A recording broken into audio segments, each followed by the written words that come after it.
Olá, vamos dar início a mais uma aula de gestão de projetos. Nessa semana 2, na primeira aula, a gente vai trabalhar com riscos do projeto.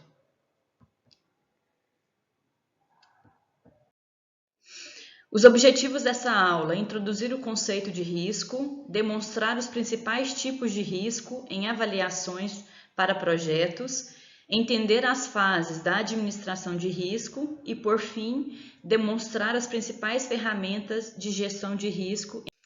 Bom, então, apenas para recordar, vocês viram na aula da semana 1 a primeira área do conhecimento do PMBOK, que seria escopo, e nesta aula vocês vão ver sobre riscos do projeto, que de uma forma resumida, a gente vai estudar a identificação, análise e respostas aos riscos do projeto, e riscos incluem maximizar a probabilidade dos resultados positivos e minimizar a probabilidade das adversidades. Nas próximas aulas, nós vamos ver sobre aquisições e, ainda essa semana, na última aula, nós vamos trabalhar com a parte de gerenciamento de custos do projeto. Bom, o que seria riscos do projeto? Segundo o PMI, é um efeito incerto que pode impactar no projeto ou em seu resultado. O risco apresenta duas dimensões-chave. A primeira delas, probabilidade, ou seja, a chance da ocorrência do evento. Segunda, impacto, o efeito sobre os objetivos do projeto se o evento de risco ocorrer. Um evento ou condição de incerteza que, se ocorrer, terá um efeito positivo ou negativo em pelo menos um objetivo do projeto, tal como custo, qualidade ou prazo. Esta é uma outra definição dada para riscos do projeto. Quando eu digo incerteza, é a mesma coisa que eu dizer probabilidade. O efeito seria consequência ou impacto. E esse impacto ele pode ser positivo ou negativo. Positivo quando há uma oportunidade neste projeto e negativo quando houver uma ameaça. É importante diferenciar aqui risco de problema. Risco é diferente de problema. Problemas são resultados indesejados. Alguns exemplos de riscos que podem ocorrer ao longo do projeto seria, por exemplo, a falha de prestadores terceirizados, circunstâncias inesperadas na vida pessoal dos indivíduos, problemas na transferência de dados, mudanças de escopo, riscos jurídicos, riscos de mercado, adiamento de projeto, aumento de custos na aquisição de equipamentos, ocorrências de aumento das chuvas ou falta delas, entre outros exemplos de custos. Nesse sentido, os gestores que entendem o que pode dar errado nos projetos estão aptos a favorecer o sucesso dos membros da sua equipe. Então, por exemplo, se as partes interessadas num projeto sugerirem um novo aplicativo e você não levar em conta o tempo e os recursos necessários para criá-lo, quando o aplicativo chegar à equipe de desenvolvimento, por exemplo, talvez o projeto fracasse antes mesmo dele começar. Então, se você, como gestor de projetos, entende os riscos em potencial de cada projeto, você pode criar objetivos coerentes e manter o trabalho da equipe em dia. A empresa de consultoria Asana, ela elencou os 7 riscos mais comuns em avaliação de riscos para projetos, quais sejam o desvio de escopo, o baixo desempenho, custos elevados, prazos curtos, mudanças operacionais, recursos escassos e falta de clareza. Nós vamos ver cada um destes 7 tipos de riscos mais comuns nos próximos slides. O primeiro deles, então, é o desvio de escopo. O risco de escopo, também chamado de desvio de escopo, ele ocorre quando os objetivos iniciais do projeto não são bem definidos. Então, é importante comunicar desde o princípio, desde o início do projeto, o roteiro do projeto, as partes interessadas e ater-se com firmeza a esses parâmetros. Se o escopo não for informado de maneira eficaz, pode ser que as partes interessadas tentem alterar as demandas no decorrer do projeto. Então, como reduzir desvios de escopo? Definir parâmetros claros ajuda a consolidar o escopo do projeto. Então, é importante encontrar um consenso para o escopo e comunicar essa visão às partes interessadas ainda no início do projeto, para diminuir a possibilidade de ocorrerem desvios. Um outro tipo comum de risco em projetos é o baixo desempenho. O risco de desempenho surge quando este não corresponde às expectativas iniciais do projeto. Então, nem sempre é possível encontrar a causa original de baixo desempenho, mas o gestor de projeto ele pode identificar riscos que possam resultar nisso e buscar formas de evitá-los. Então, alguns exemplos deste tipo de risco são, por exemplo, prazos muito curtos ou falhas de comunicação entre os membros da equipe. E aí, como que eu posso melhorar o baixo desempenho? Eu posso antever possíveis riscos de desempenho ainda no início do planejamento, com a ajuda de preparação juntamente com toda a equipe. Utilizar também de um software de gestão de projetos para acompanhar processos em tempo real, planejar o projeto de forma minuciosa e incentivar uma comunicação aberta entre os membros da equipe também podem melhorar o baixo desempenho desse projeto. Um terceiro tipo de riscos mais comuns em projetos seria os custos elevados. Então, o risco de custo ele acontece quando o projeto ele extrapola o orçamento definido inicialmente. Então, orçamentos pouco realistas ou falta de cálculos detalhados durante o planejamento são algumas das causas.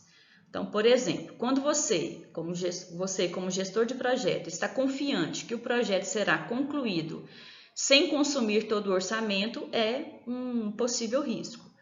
Uma lista detalhada com os custos de cada elemento do projeto pode ajudar a identificar futuras necessidades. E como conter os custos altos? Faça uma estimativa precisa para cada elemento do projeto e se mantenha fiel ao orçamento estipulado. A melhor forma de segui-lo é criar um modelo de planejamento de projeto que esclareça os entregáveis, o escopo e o cronograma. Quando o desenvolvimento do projeto começar, considere agendar verificações regulares para analisar o orçamento e o andamento dos gastos. Então, é claro que os custos eles podem ser alterados ao longo do projeto, mas tem que ser custos muito bem calculados com desvio padrão para você verificar esse aumento de custo. Então, ele já é calculado, ele já é previsível. Um quarto tipo de risco seria os prazos muito curtos. Então, o risco de tempo, também chamado de risco de cronograma, ele significa que as tarefas levarão mais tempo do que o esperado. Cronogramas atrasados podem impactar outros fatores, como orçamentos, datas de entregas e desempenho geral. Então, trata-se de um risco comum enfrentado por gestores de projetos. Quando você não é responsável por executar pessoalmente todos os aspectos dinâmicos do trabalho, é fácil subestimar durante o planejamento o tempo que os membros da equipe levarão para concluir o projeto. E aí, como que eu posso contornar esse problema? Para reduzir o risco relacionado aos prazos, é importante fazer estimativas generosas do tempo necessário para concluir tarefas e incorporar contingências de tempo, variáveis externas que podem fazer com que esse tempo não seja aquilo que foi programado. Assim, você terá margem para adaptar o cronograma posteriormente. Também é possível utilizar um cronograma ou diagrama de Gantt para planejar o seu projeto, por exemplo, tá? Com clareza e respeito dos trabalhos, das dependências entre eixos e de possíveis atrasos, os gestores de projetos podem se adaptar com flexibilidade aos riscos de tempo conforme surgirem. Entender o ciclo de vida do projeto também ajuda a identificar o tempo que cada tarefa requer. Bom, o quinto risco seria mudanças operacionais. O risco operacional ele está relacionado a mudanças nos processos da equipe ou empresa. Por exemplo, alterações de funções da equipe, mudanças na gestão ou processos novos aos quais a sua equipe precisa se ajustar. Tais fatores podem gerar distrações, exigir adaptações dos fluxos de trabalho e impacta no cronograma dos projetos. E aí, como que eu posso diminuir esse risco? É impossível, né, a gente prever ou prevenir todos os riscos operacionais, mas se o gestor de projeto souber que haverá uma mudança na equipe, por exemplo, ou nos processos, ele poderá reduzir os efeitos adversos da transição dessa equipe, por exemplo. Você pode recorrer a reuniões, ferramentas de cronograma e treinamentos para que a sua equipe esteja pronta para a mudança e tenha tempo de se adaptar. O sexto tipo de risco seria recursos escassos. O risco de recurso ele ocorre quando não há recursos suficientes para concluir o projeto. Recurso aqui, a gente pode se referir a tempo, habilidade, dinheiro, ferramentas, são exemplos de recursos. Os gestores de projeto eles são responsáveis pela aquisição de recursos para a equipe e por comunicar o status de tais recursos aos seus membros. A alocação de recursos deve ser feita no início do planejamento, geralmente 1 ou 2 meses antes da execução do projeto, dependendo do tamanho do projeto, né? E aí, como que eu posso prevenir a escassez de recurso? A melhor forma de reduzir este risco é criar um plano de alocação de recursos que consiga otimizar a utilização, o impacto deles e ajude a equipe a cumprir metas.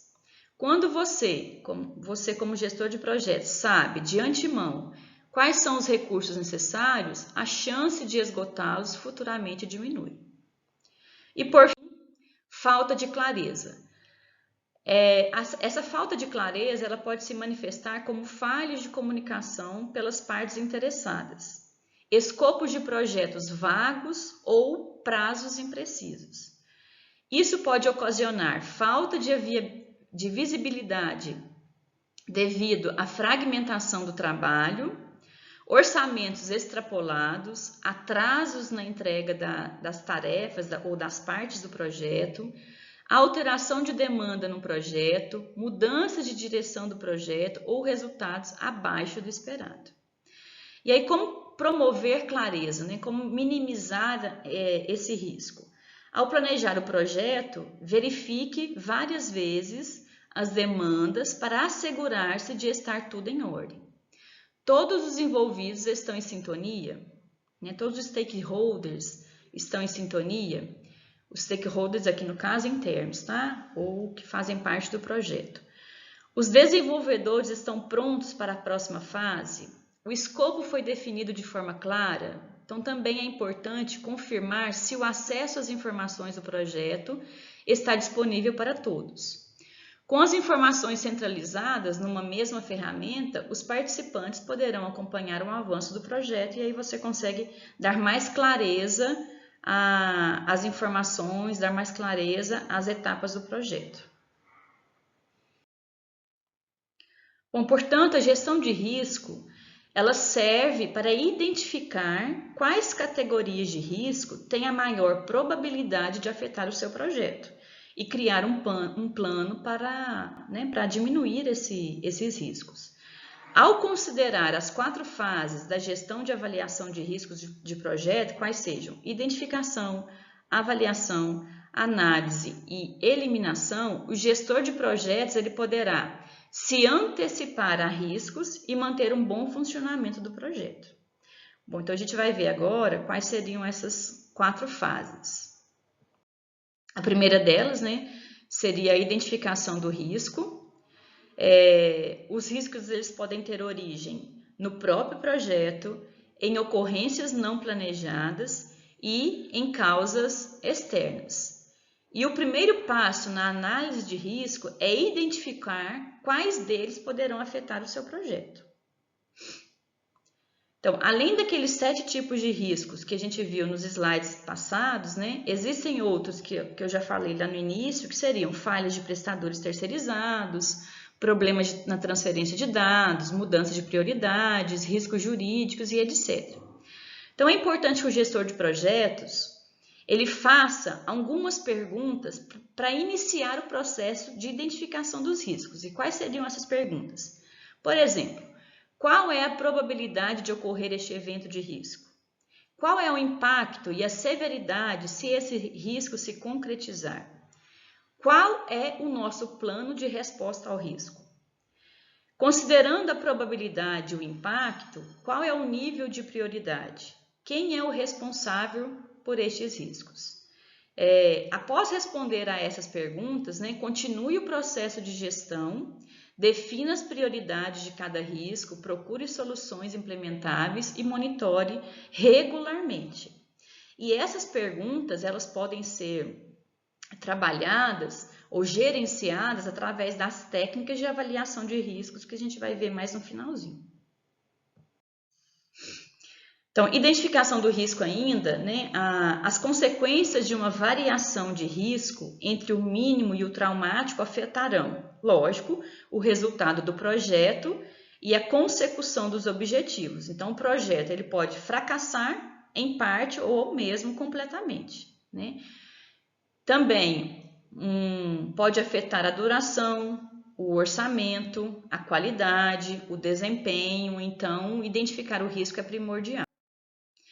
Identificado o risco, agora a gente vem para a avaliação desse risco. Então, uma avaliação de risco, ela leva em conta a natureza dos possíveis riscos, a probabilidade desse risco, as consequências do risco e os recursos, os custos e consequências de se minimizarem ou subscrever riscos.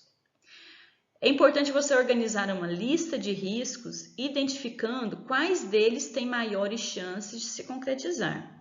Com os riscos ordenados por probabilidade, por exemplo, né, por ordem, você terá uma ideia melhor de quais são as suas prioridades ao chegar a hora de preparar um plano de ação.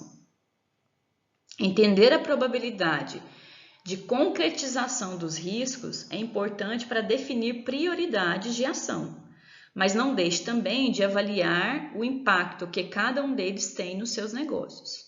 Faça planejamento mais minucioso para os riscos que têm potencial de causar impactos consideráveis. Então, a gente vai ver mais para frente que existem riscos nível 1, nível 2, nível 3, e a ordem de prioridade da ação desse risco, né, ela segue esse nível de prioridade de risco, 1, 2 ou 3. Análise de risco seria a terceira fase, né? Então, os benefícios de uma análise de risco incluem maior confiança na lógica e no planejamento mais sistemático, inclusão de táticas e métodos alternativos para reduzir as consequências de trauma ocorrido durante a implementação do projeto e quantificação dos riscos e consequência que influenciarão decisões estratégicas. Então, o objetivo desse tipo de avaliação é criar um plano de ação a ser executado pela sua equipe, né, pela equipe de projeto, como resposta a cada um dos riscos identificáveis. Ordene os riscos conforme a probabilidade e o impacto nos negócios, e você terá um ponto de partida para encontrar soluções. É importante você reunir-se com as partes interessadas do projeto, identificar, ser proativo para encontrar soluções plausíveis para os riscos que possam preocupar esses participantes, né? Consulte as lições aprendidas em projetos anteriores para analisar como os riscos foram abordados e solucionados. Então, a experiência de quem já participou de projetos anteriores também vale nesse sentido, tá? E por fim, a quarta fase seria a análise de risco, né? Então, e aí existem técnicas, né? As técnicas de avaliação de risco, elas incluem análise de redes de atividade, árvore de decisão, estimativa de valor esperado, análise de sensibilidade. Então, a gente vai ver essas técnicas um pouquinho mais para frente, nos próximos slides, tá? E é importante frisar aqui que, uma vez desenvolvida, a avaliação de riscos ela deverá ser monitorada com frequência, né? Afinal, as circunstâncias podem mudar a qualquer momento. A probabilidade de um risco ocorrer pode mudar e o impacto nos negócios idem. Então, talvez novos riscos podem entrar em jogo ou riscos existentes fiquem mais improváveis. Por isso, monitoramento, né, monitorar a avaliação regularmente pode aumentar sua confiança e preparação para os imprevistos. Bom, a primeira técnica que a gente mencionou, né, seriam redes e análise e atividades. Então, ela é usada principalmente para isolar atividades e eventos que possam causar demora significativa durante o processo, ou para estimar o custo do processo de compressão ou aceleração para levar o projeto de volta ao cronograma. Técnica de avaliação e revisão de programas, método do caminho crítico ou rede de precedência seriam alguns exemplos dessa técnica. Esses métodos traçam a sequência lógica de atividade do projeto, mostrando interdependência e duração esperada de cada atividade. No próximo slide tem um exemplo, e aí eu deixei o link de onde eu peguei esse exemplo aqui, vocês podem acessar, que nesse link ele explica cada variável que ele deixou nessa rede, tá? Nessa rede de gerenciamento de risco do projeto, é bem interessante. Bom, a outra técnica seria a árvore de decisão e valores esperados. Elas traçam caminhos alternativos, utilizando custos e valores conhecidos e estimados sob uma classe de circunstâncias possíveis. São frequentemente utilizadas com relação a valores esperados e tornam-se progressivamente eficazes à medida que melhora a exatidão das informações estatísticas e a previsão. Então, isso seria também um exemplo. Eu posso colocar várias probabilidades, coloco os percentuais de probabilidades e neles eu posso calcular o custo, o tempo e etc. Tá? A outra seria a análise de sensibilidade. Ela se concentra no efeito de risco derivado de mudanças que poderiam acontecer durante a implementação do projeto. Os fatores para a análise do projeto podem variar desde a instabilidade econômica regional até instabilidades políticas ou variáveis políticas ou qualquer outras variáveis que podem ocorrer no ambiente externo. Então, você pode prever essas variáveis e colocar cenários otimistas, mais provável, pessimistas e trabalhar dentro destes cenários, custo, tempo e assim por diante, tá? É bem interessante, essas três técnicas são muito utilizadas por gestores de projetos, dentro da engenharia de produção, dentro da administração, então são técnicas que realmente são utilizadas na prática.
As áreas de pequenos problemas, né, que seriam os riscos de prioridade 3, se não for contido, o efeito cumulativo de muitas dificuldades de baixo impacto pode tornar-se bastante grave. É aquilo que, se você não resolve um pequeno problema, ele pode se tornar um grande problema, tá?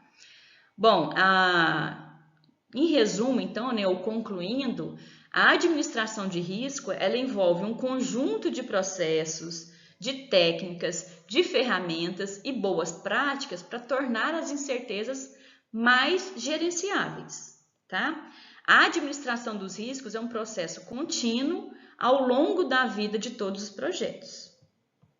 Então, não é que não vá acontecer um risco, mas é um risco calculável, e é isso que é a ideia do gerenciamento de risco, da avaliação de riscos, enfim.